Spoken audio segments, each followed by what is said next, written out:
Silakan klik tombol subscribe dan aktifkan notifikasi pada tombol lonceng supaya tidak tertinggal video seputar misteri dan pembahasan menarik lainnya, dan klik tombol like juga jika sahabat menyukai video ini. Kalau kita melihat anatomi schooling system pendidikan, itu bentuknya seperti piramida, di mana di dalam piramid itu terdapat labirin. Ya, labirin itu jalan yang macam-macam berliku-liku, ya, banyak jalan dan banyak kompartemen, kotak-kotak. Ini yang kita sebut disiplin ilmu.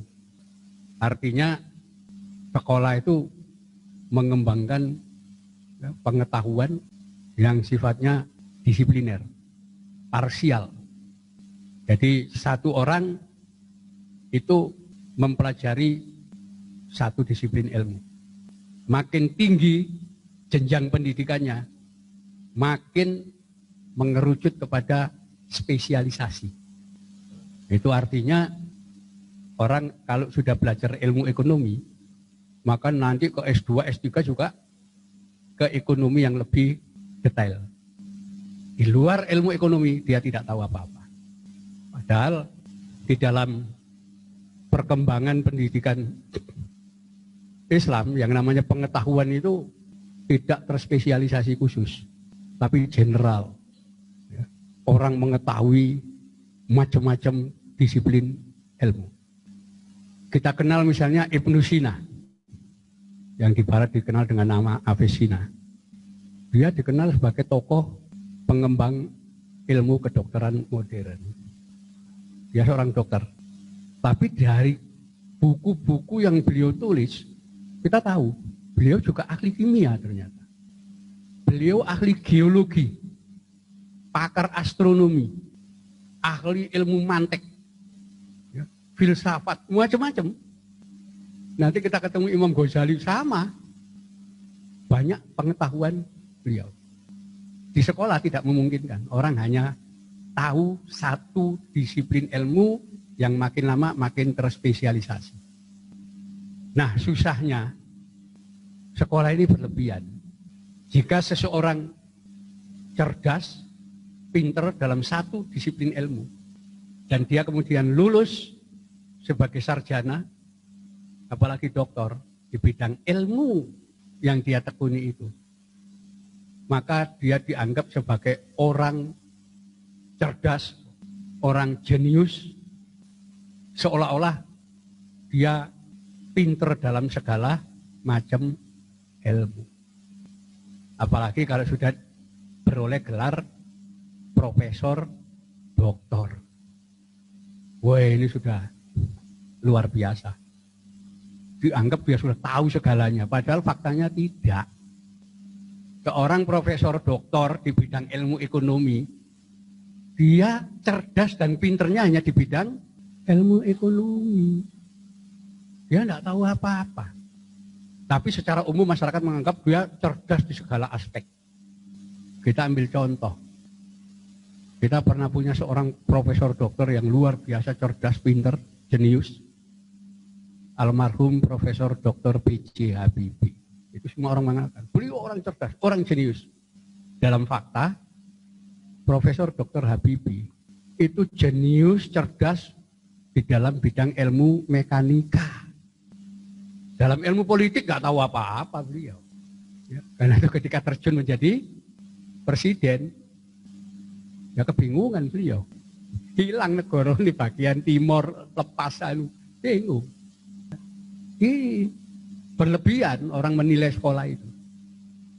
Jadi sekolah itu terspesialisasi, satu disiplin ilmu yang makin lama makin terspesialisasi.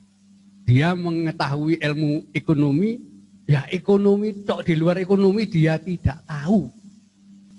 Dan Anda bisa bayangkan, di dalam piramida sekolah itu, mulai SD, nanti naik SMP, makin lama makin mengerucut. SMA, S1, S2, S3. Itu kalau naik terus, 27 tahun orang sekolah itu. Nanti lulus doktor.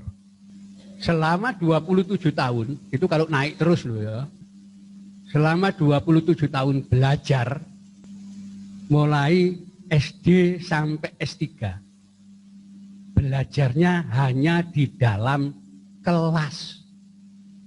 Gak ada pelajaran di luar kelas itu. Anda bisa bayangkan, apa akibat dari orang yang belajar di dalam kelas tiap hari selama 27 tahun. Ilmu di luar kelas tidak tahu dia. Taunya ilmu kelas. Karena itu begitu lulus, maka dia akan menjadi the classman, manusia kelas. Ilmunya kelas tok. Yang diajari di kelas itu, dia tahu, hebat. Tapi ketika lulus, dia harus keluar dari kelas kok. Fight di dunia luar. Mampu tidak dia menggunakan ilmu yang dipelajari di dalam kelas itu? Roto-roto tidak mampu. Kita ambil contoh, seorang doktor ilmu ekonomi, ya, mengambil spesialisasi ekonomi, ekonomi bisnis atau ekonomi industri, ekonomi apa saja ada, lulus S3, gelarnya doktor. Dia setelah lulus harus fight di luar.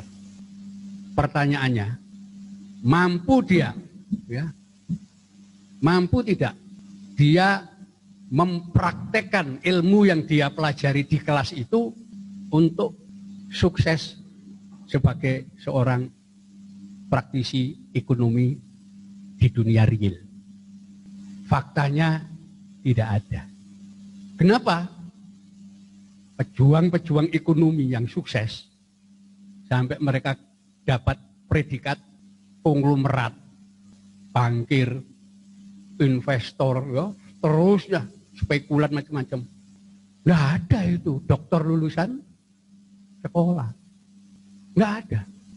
Dokter lulusan sekolah yang ilmu pengetahuannya ekonomi hanya jadi akademisi, jadi dosen, jadi pengamat. Kenapa? Faktanya konglomerat itu ya orang gak lulus SD, drop out SMP, begitu-begitu. Itu fakta. Kalau doktrin, enggak, hebat sekolah itu. Doktrin kok. Doktrin itu tidak berdasar kenyataan. Tapi dalam kenyataan, tidak ada satupun konglomerat dunia doktor ekonomi. Nanti di bidang ilmu politik sama. Belum pernah ada dalam sejarah seorang presiden itu doktor ilmu politik. Nggak ada. Termasuk di negara besar seperti Amerika, Perancis, Jerman, di mana-mana nggak ada itu. Presiden doktor ilmu politik. Nggak ada. Yang jadi presiden kadang-kadang bintang film bisa jadi presiden. Ini fakta.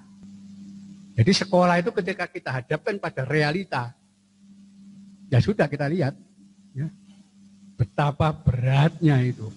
Orang sudah terlanjur dengan impian, kalau aku sekolah, nanti mendaki jenjang mulai SD sampai S3, status ekonomi dan status sosialku akan naik. Itu doktrin, ya, itu impian, tahayul kalau saya katakan. Dalam fakta ketika dicapai, tidak seperti itu. Faktanya tidak seperti itu. Kenapa? Loh, dia belajar 27 tahun sampai 30 tahun itu di dalam kelas loh, dengan ilmu-ilmu teoritis di dalam kelas. Ini fakta gitu loh. Ini susah kita ya, bicara di situ. Jadi produk-produk itu ya akhirnya terbengkalai di berbagai sudut. Nah itu ngajar perguruan tinggi itu 20 tahun lebih. Ya sampai capek akhirnya, udah gak usah dikasih jam ngajar. Kenapa? Mahasiswa-mahasiswa yang lulus dengan gelar sarjana, nilainya bagus, ternyata apa ya, jadi pengangguran. Kenapa? Dunia berubah. Ya, tuntutan-tuntutan dunia real itu ternyata tidak bisa dipenuhi oleh lulusan sekolah. Kenapa? Ilmu pengetahuan sekolah sudah gak dibutuhkan di dunia real. Dunia real ini butuh ilmu real. Kan ini belakangan ini luar biasa, terjadi perubahan luar biasa. Kira-kira 10 tahun, ya 15 tahun yang lalu, kita kalau mau nelpon itu sulitnya luar biasa. Kenapa? Masih ada namanya wartel, warung telekomunikasi. Nelpon bayar. Di beberapa tempat umum masih ada telepon umum.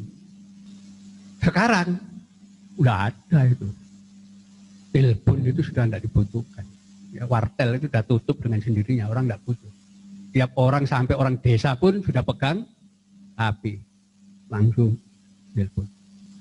Kira-kira 15 tahun yang lalu di kota-kota besar itu masih banyak bioskop. Sekarang hampir tidak tersisa. Kenapa? Ya orang buka Netflix, WTV, ya, semuanya. iFlix macam-macam, jadi buka. Home theater di rumah. 10 tahun yang lalu orang begitu bangga. Belanja di plaza-plaza, mall dan sebagainya. Sekarang tutup satu demi satu. Kenapa? Orang beli online. Udah nggak digunakan. Dunia berubah begitu cepat. Di mana perubahan itu belum nyampe di sekolah. Fakultas ekonomi masih belum membincang soal cryptocurrency, mata uang digital. Kenapa? Masyarakat sudah bicara soal itu. Jadi ketinggalan betul sekolah itu. Ini berat ya. Kenapa? Ya ilmunya terspesialisasi. Dia tidak tahu ilmu lain. Itulah kompartemen ilmu. Akhirnya gak tercapai itu. Yang namanya ilmu pengetahuan itu gak bisa dicapai. Silakan klik tombol subscribe dan aktifkan notifikasi pada tombol lonceng supaya tidak tertinggal video seputar misteri dan pembahasan menarik lainnya. Dan klik tombol like juga jika sahabat menyukai video ini.